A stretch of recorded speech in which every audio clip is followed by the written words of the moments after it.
One of my favorite parts of being involved in the indie horror gaming community is discovering a hot new developer, one whose work shows promise, someone who exhibits growth and evolution with each new release. As you probably know, I'm a huge fan of retro PSX style graphics, whether it's first-person or third-person perspective, as well as the slasher genre as a whole, pioneered by the likes of Puppet Combo. I've covered these types of games time and time again. Well, in this video, I'm going to explore a developer whose work I find fascinating, and whose games always pique my interest when his latest release appears in my feed. I'm talking, of course, about Spring Rabbit Studios. This is a solo developer that first popped up, I guess, a little over a year ago, winter of 2022. He's released 5 published games so far, and I'm going to go over each one and talk about the various hallmarks and what I liked about them and why I'm optimistic that Spring Rabbit is a developer to watch, one whose projects herald a bright future ahead.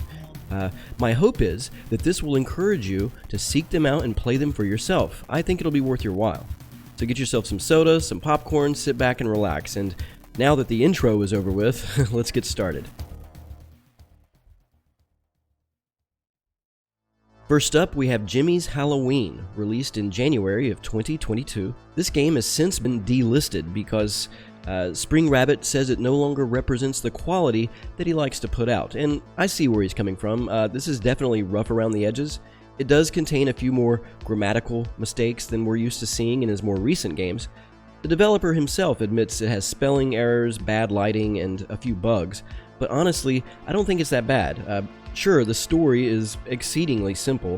Basically, it's a home invasion type of game. We play as little Jimmy. We're home alone with our older brother Jeff, who's looking after us. But Jeff wants to leave and go to a Halloween party.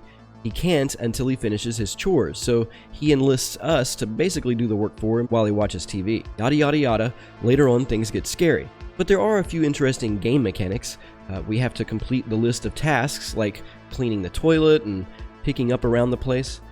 There are also a few rudimentary puzzles we'll need to solve, and all the while we're exploring the house and its basement.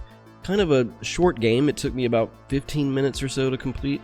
It does indeed have cool PSX style low poly graphics. Gotta love that. The developer's choice of music here is pretty interesting too. He chose clips of tunes reminiscent of old TV shows. In fact, in an early scene when Jeff is watching TV, we get to hear several straight minutes of an old 80s sitcom called Mr. Belvedere. Now, anyone who has played a Puppet Combo game is going to immediately make comparisons to that style. I know I did.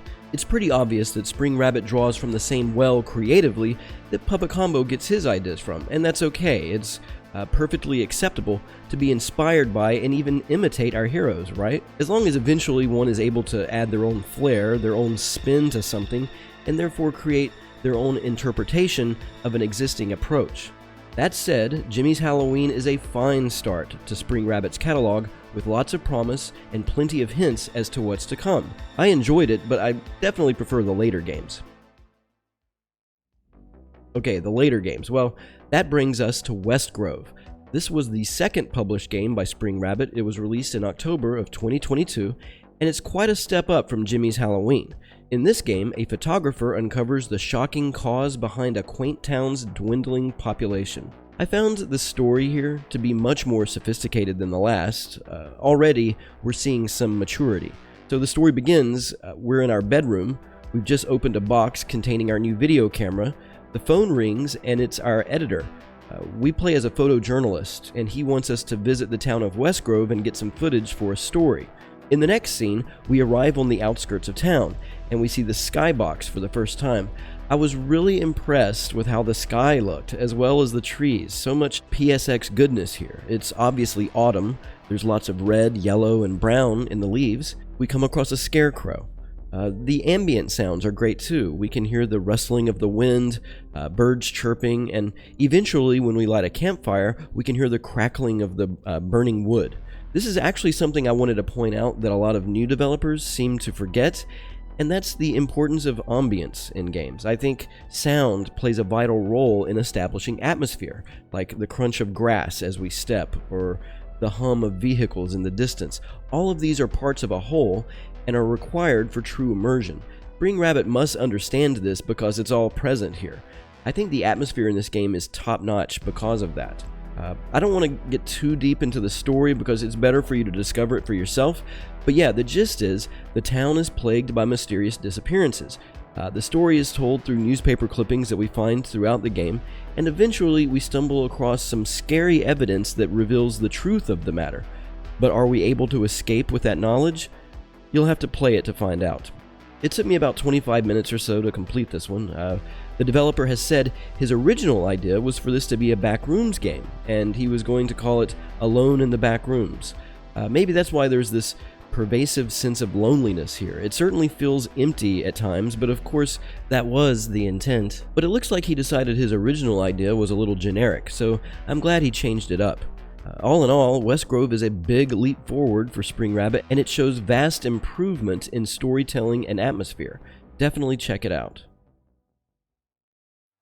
Next up, we have The House, published in November of 2022, and this is where Spring Rabbit begins to come into his own. I feel his storytelling is improving by leaps and bounds. There's more characters involved, a lot more dialogue, and the plot is more fleshed out. The story takes place in Colorado, and the year is 1979.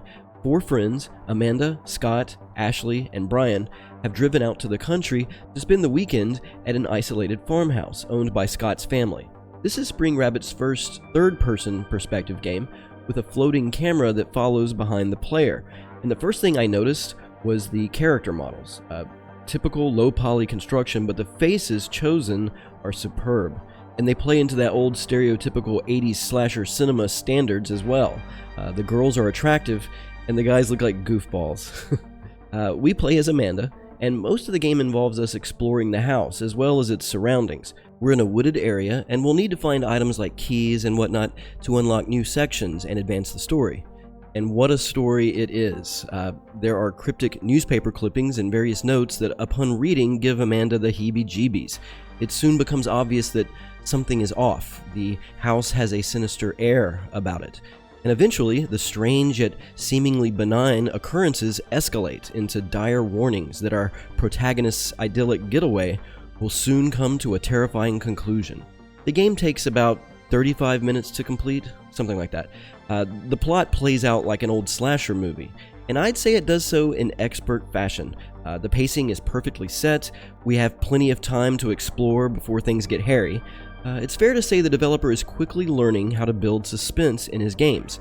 My only criticism is that there seems to be a slight step down in sound ambience here. There's less background noises like wind or birds or creaky floorboards that would have helped create a more tension-filled atmosphere. But still, that doesn't take away from the growing fear one gets as the story progresses. The House is a frightening horror tale that every fan of scary games should experience, with an end sequence no one could predict. In February of 2023, Spring Rabbit released Channel 7, another first-person game, this one set in the year 2000. We play as Eric, a cameraman, and along with our field reporter colleague Linda, we're tasked with covering news stories in the town of Willowbrook. The game begins and we're in a local park filming what appears to be rampant littering and environmental pollution. Linda is giving her report and she's trying to tie it into the larger issue of global warming. It's obviously a piece on the climate crisis. This scene sets the mood with its serene background music, and there's a good amount of environmental ambience at work here. Another gorgeous skybox overhead and lots of cool PSX low-poly renderings around us. What struck me with this game is the inclusion of cinematic cutscenes. It really feels like we're watching a movie. Kinda. But what's more is the addition of sporadic television commercials. And I mean actual commercials. There's like 2 or 3, I believe, and they're lifted right out of the early 90s. And they're hilarious. Spring Rabbit's use of real media here is a callback to the Mr. Belvedere teleplay from Jimmy's Halloween, and I'd say it adds more color and texture to the overall narrative. We're producing a news show, and so naturally there'd be TV commercials, right? But this is still a video game, and so we have the obligatory inventory screen, as well as a few items to find and a couple of puzzles to solve. But really the gameplay mechanics here are sparse and seem to exist mainly just to push the story along. And so if there's any kind of true criticism in Spring Rabbit's body of work, it's this. Everything happens so easily. These aren't challenging games, they are heavily narrative driven. We as the player never have to apply any kind of strategy or any kind of decision making to our time spent in Spring Rabbit's world. But having said that, he is improving as a developer at an astonishing rate. Already his games contain small tasks for us to complete, which provide a certain level of audience engagement. And the inclusion of ambient sounds and eerie background music create a convincing realism and appeal.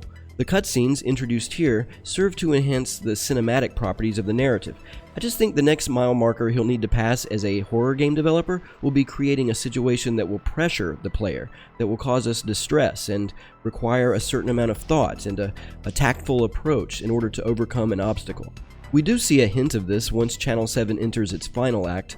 Eric and Linda make their way into an abandoned factory for a story on the rise of unemployment. Willowbrook is an industrial town, and the factory's closing has devastated the local economy. It is here, in this dark and creepy building, that we finally meet the game's antagonist. I'm trying not to spoil the story for you. I'll just say there's a little bit of a chase sequence. It's terrifying and exhilarating. We're finally getting some action here. And this is what I'd like to see more of in future releases from this developer.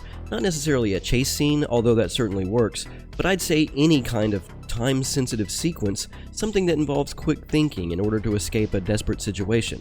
With a playtime of around 40 minutes, Channel 7 further illustrates the progress Spring Rabbit is making with each new release. The key element here being the introduction of cutscenes that further flesh out the story and give the game a cinematic flair. This new filmic direction actually brings us to the next game, his newest release, and the final game I'll be reviewing in this video. It's called Gone with the Wind, and it's the pilot episode in Spring Rabbit's new anthology, Haunted Horror Stories. Released in May of 2023, Haunted Horror Stories Volume 1 finds us back in third-person perspective, but this time with the camera positioned a little further from our character model, and in many cases the camera is placed at fixed angles. This naturally suggests a more cinematic approach, and indeed, the cinematic stylings of Channel 7 have returned. I mean, the opening scene here unmistakably resembles the beginning of an old slasher flick. It even has its own credit sequence, with the music score attributed to Moon, a veteran composer best known for his contributions to the games of Puppet Combo. So from the get-go, it's evident Spring Rabbit wants us to think of the game and its plot as an homage to 80s horror movies. So what is the plot? Well, we play as a high schooler, Emily, and when we're introduced, she's in her bedroom getting ready for school. Her parents have already left for work, her older sister is at work, we're alone, and we have to complete a few tasks around the house. Kind of an obligatory activity to sort of get used to the controls as well as immerse us into the game's world. Eventually, we head to school by foot, and this scene transitions from our neighborhood to the downtown area. Newspaper clippings give us the background and goings-on of the town. The town is called Shadewood, by the way, and this story takes place in 1984. Apparently, there's been another rash of disappearances, but with an odd twist. Someone disappears one day, then reappears days later in a state of confusion and exhibiting odd behavior. There are missing posters plastered downtown, and it isn't long after Emily makes note of them that she suddenly sees a girl running ahead that looks exactly like her, like it's another Emily. We begin chasing the girl and are led into an old building. Once inside, we find we're trapped, and so Emily has to try and find her way out. That's all I'll say about the plot, because you really should play it for yourself to discover what ends up happening. I'll just add that the story goes off in a rather mind-blowing direction. There are supernatural forces at work in the town, involving doppelgangers and interdimensional openings. There's even a not-so-subtle reference to Spring Rabbit's earlier game, The House. And the final act here really has to be seen to be believed.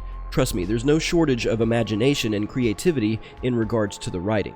The game takes about 30 minutes or so to complete, and again, it's narrative-driven. We have to find keys and tools in order to escape from the locked building, but that's about the extent of the challenge. Like I mentioned before, I'd like to see some kind of time-sensitive sequence where we have to fight to stay alive, and perhaps that kind of gameplay mechanic will show up in a future release. But on the other hand, maybe that's not what Spring Rabbit is going for anyway. Maybe he's content with simply telling a scary story. And if that's the case, he certainly succeeds in Volume 1 of the new anthology. I love that in creating a game's antagonist, he's willing to look beyond the run-of-the-mill, knife-wielding slasher. Although, let's be honest, those are reliably great too. And that brings us up to speed on the world of Spring Rabbit Studios. Each game shows improvement over the last, and an admirable willingness to try different motifs and have each story go in a less obvious direction than we might expect. If you decide to try these games, and I sincerely hope that you do, I'd suggest watching all of the end credits, because half the time there's a post-credits scene that adds a final bit of story and explanation that I definitely found to be rewarding. Something else I wanted to make note of is how far Spring Rabbit has come since his first published release a little over a year ago. I'm amazed that in only 17 months, we've seen such a vast improvement on the artistic promise of Jimmy's Halloween.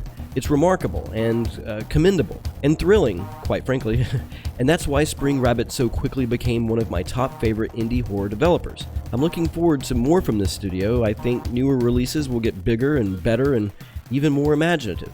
So again, I implore you to try these games on your own and tell me what you think. I guess that pretty much brings us to the end. Thanks so much for watching. I hope you enjoyed the video. Stay safe, and I'll see you next time.